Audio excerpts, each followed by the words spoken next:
Kunut misalnya. Di Muhammadiyah itu tidak mempersoalkan kunut. Saya belum pernah temukan ada orang Muhammadiyah di Majlis Takjid menfatwakan kunut bid'ah. Kecuali Wahabi.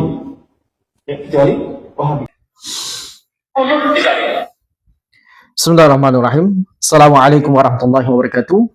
Alhamdulillah hamdan katsiran tayyiban mubarakan fi kama yuhibbuna wa yallah. Wassalatu wassalamu ala Rasulillah wa ala alihi wa ashabihi wa man tabi'ahum bi ihsanin ila yaumiddin wa ba'd.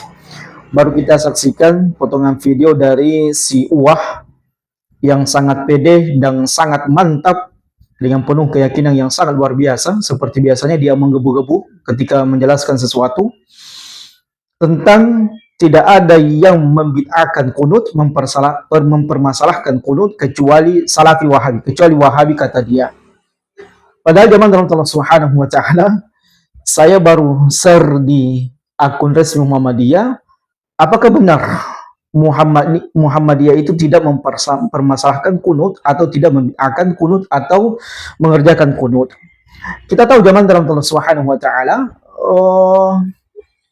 kalau bisa dikatakan tanda kutip ya, saingan dalam keberagamaan di Indonesia, NU adalah Muhammadiyah. Sehingga kita mungkin pernah mendengarkan di zaman-zaman dahulu, tempo dulu ya, sebelum mungkin kita banyak mendengarkan tentang Salafi, dakwah Salafi, atau yang disebut dengan Wahabi, adalah kalau bukan NU Muhammadiyah. Selalu kita menjadi bahan diskusi, menjadi bahan perbincangan di dalam keluarga kita sendiri mungkin. Kalau kita tidak mengikut kebanyakannya, mayoritas kaum muslimin yang ada di Indonesia, pasti digelari dengan Wahabi. Ya, kalau tidak melakukan sesuatu yang kebanyakannya kaum muslimin melakukannya, yang sebagaimana dilakukan oleh orang Nahdiyin, maka kita pasti digelari dengan Wahabi.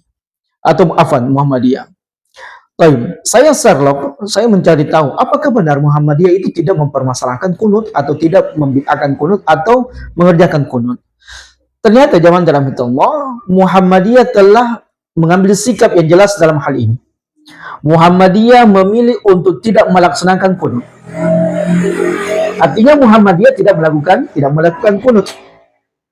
Sangat berbeda sekali dengan apa yang dikatakan oleh tadi si Uwah, yang dengan sangat pedenya, dengan mantapnya, dengan kepercayaan dirinya, menggebu-gebunya seperti biasa kita saksikan di videonya, itu menyampaikan dan menegaskan bahwasanya Muhammadiyah tidak pernah mempermasalahkan kunut. Kalau tidak mempermasalahkan kunut, kenapa kemudian Muhammadiyah memilih untuk tidak melaksanakan kunut? Ini menjadi tanda tanya besar buat kita semuanya. Ada apa sebenarnya dengan si Uwah ini? Ya, yang tendensinya selalu dia kemudian mengatakan di akhir videonya tidak ada yang membid'ahkan kunut kecuali Wahabi. Ada apa ente dengan Wahabi? Ada apa dengan dakwah Salafiyah? Apakah selama ini dakwah Salafiyah banyak menyingkap ke kesalahan ente, kekurangan ente, keteledoran ente, kekhilafan ente yang ente tidak akui? Sehingga kadang ente sekarang ini banyak menjerumus ke dakwah Salafiyah. Na'udzubillah, nasallallahu salamatan wa afiyah. Baik. Maka zaman dalam Allah, Muhammadiyah memilih untuk tidak melaksanakan kunut dalam sholat subuh karena dianggap tidak memiliki dasar dalil yang kuat. Ini Muhammadiyah. Ya, mungkin ada potongan video yang pertama kemarin kita sampaikan bagaimana dengan mantapnya si Uwah ini membantah apa yang disampaikan oleh orang tua kita, rahimallah Ustaz Yazid, rahimallahu anhu rahmatan wasi'ah, wa ghafarallahu liman karami. Baik, Muhammadiyah menganggap karena dianggap tidak memiliki dasar yang kuat, kunut yang ada tuntunannya menurut Muhammadiyah adalah kunut nazilah.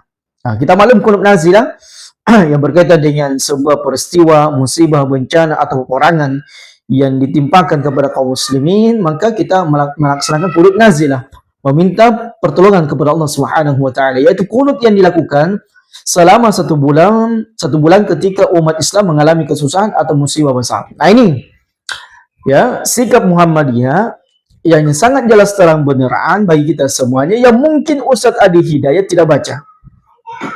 Yang mungkin Ustadz Adi Hidayat ini tidak mengklarifikasinya atau bertanya kepada orang sesepuh Muhammadiyah, apakah benar Muhammadiyah itu tidak mempermasalahkan kunut atau tidak? Kalau tidak mempermasalahkan kunut, ya kita paham. Kalau kita masuk di masjidnya Muhammadiyah, itu umumnya Muhammadiyah itu, masjid Muhammadiyah tidak kunut, ikhwan. Ya, di masjid mana antum berada di masjid Muhammadiyah, antum tidak akan pernah mendapatkan mereka ini kunut. Kecuali kita mendapatkan kunut di masjidnya orang-orang Nahdiyin. Taib zaman Allah. Apakah benar Wahabi itu membid'ahkan kunut secara mutlak, secara umum? Ternyata kalau kita melihat dan membaca petua-petua fatwa-fatwa para ulama salafiyun, mereka tidak satu suara dalam pembahasan kunut tersebut. Jadi jangan sampai satu dua orang di antara ustaz salafi dan kemudian ente membabak semua bahwasanya salafi Wahabi itu membid'ahkan kunut. Naudzubillah. Ini dari mana? Informasi yang didapatkan oleh si Uwa ini. Dengan pedenya, dengan mantapnya mengatakan hanya Wahabi yang membid'ahkan kunut. Ini kesalahan, bahkan kalau bisa saya katakan ini kebohongan dan kedustaan si Uwa. Tidak satu pun di antara doa itu salafiyah yang mereka kemudian bersepakat menganggap kunut ini adalah perkara bid'ah. Kecuali mungkin di sana ada satu dua orang asatidzah dan itu ijtihad mereka, tidak ada masalah. Namun kalau dikatakan secara mutlak salafi Wahabi ini membid'ahkan kunut, ini kekeliruan, kesalahan dan kedustaan si Uwa dalam menyampaikan apa yang dia sampaikan pada momen tersebut dengan pedenya, dengan mantapnya. Taib. Saya nukilkan buat antum semua agar ini tidak menjadi kedustaan dan kebohongan yang berlarut. Ya, kita nukilkan apa yang disampaikan oleh Syekh bin Baz ketika beliau ditanya tentang Ahadul Ikhwa al-Mustami'in ba'da bi risalati yaqul al-Mursil Muhammad Nasr Abdul Zaglul. Dia bertanya kepada Syekh bin Baz tentang bagaimana salat di belakang imam yang melaksanakan kunut. Ya, fi shalah la yakunu illa fi dia menanyakan tentang kunut di dalam salat yang berkaitan dengan kunut salat subuh dan bukan kunut nazilah.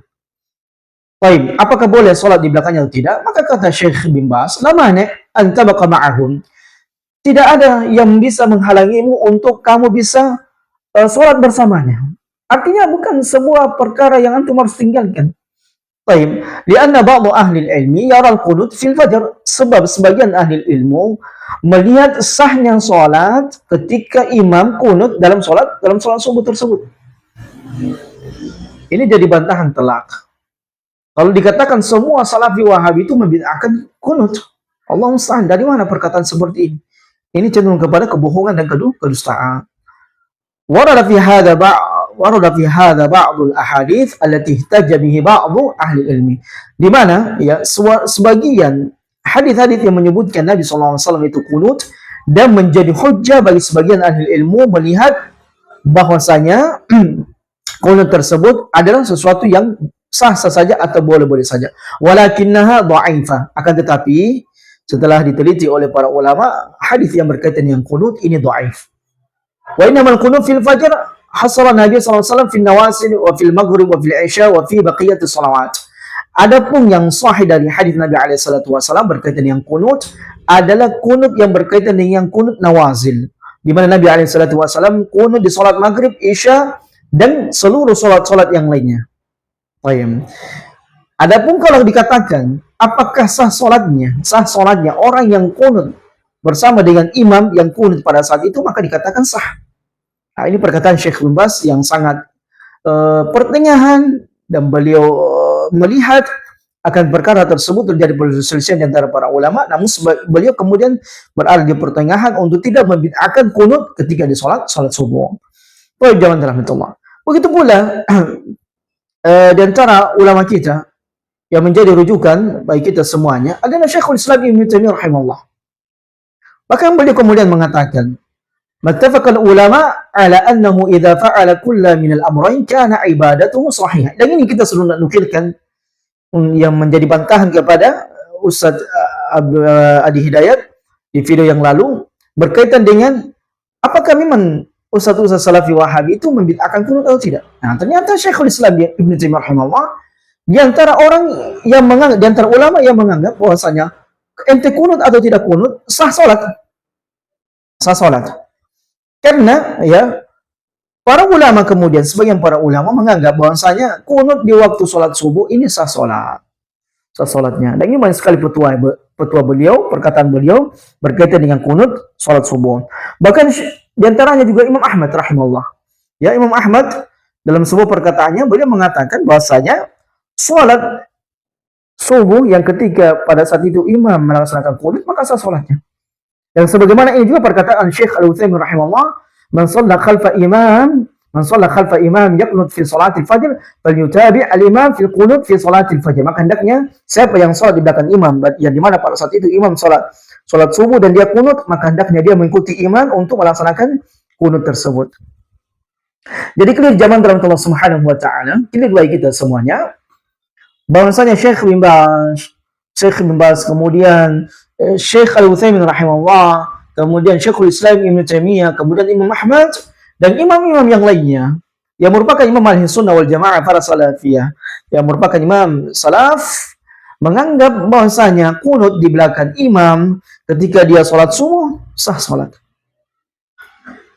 Sehingga perkataan Uwa ini, ya, Ustaz Adi Hidayat tidak bisa menjadi dalil bagi kita semuanya untuk menyamaratakan semua Wahabi membid'ahkan maulid. Ini dari mana? Ya, termasuk ana pribadi menganggap bahwasanya sholat di belakang imam yang kunut pada salat subuh sah sholatnya. Karena pribadi, ya, walaupun sebagian ustadz, asatidzah dan para ulama menganggap bahwasanya kunut di sholat subuh dan terus menerus adalah amalan bid'ah, yaitu ijtihad mereka, persoalan mereka, keyakinan mereka, pendapat mereka.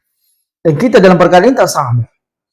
Jadi kalau dikatakan bahwasanya Salafi Wahabi itu pemikirannya sempit, pemikirannya kolot, pemikirannya tidak ingin menerima pendapat yang lainnya, itu keliru dan salah.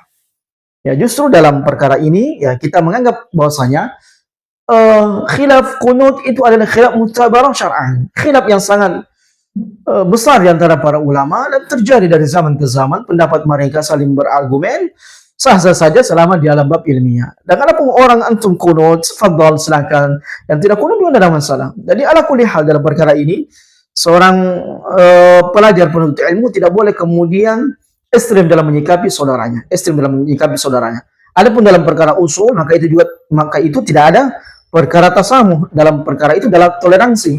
Dalam perkara usul kita harus satu padu dalam berkaitan usul. Adapun furu'iyah, ijtihadiyah yang bermasalah fikih, maka kita tasamuh dalam perkara tersebut. Demikian sedikit untuk membantah apa yang disampaikan oleh si Ustaz Adi Hidayat. Dengan pedenya, dengan mantapnya seperti biasa, ya sangat disayangkan kalau ada dai yang sangat pede, yang sangat mantap, sangat ketol, ya, mengatakan sebuah perkataan namun sangat keliru. Justru kita harus banyak belajar lagi. Jadi jangan hanya sekadar mengandalkan hafalan, tetapi juga perlu memperbanyak bacaan dan belajar agar kita tidak salah kaprah dalam memahami sebuah perkara. Allahu a'lam bishawab. Subhanakallahumma wa bihamdika asyhadu an la ilaha illa anta astaghfiruka wa atubu ilaik wa akhiru da'wana alhamdulillahi rabbil alamin. Assalamualaikum warahmatullahi wabarakatuh.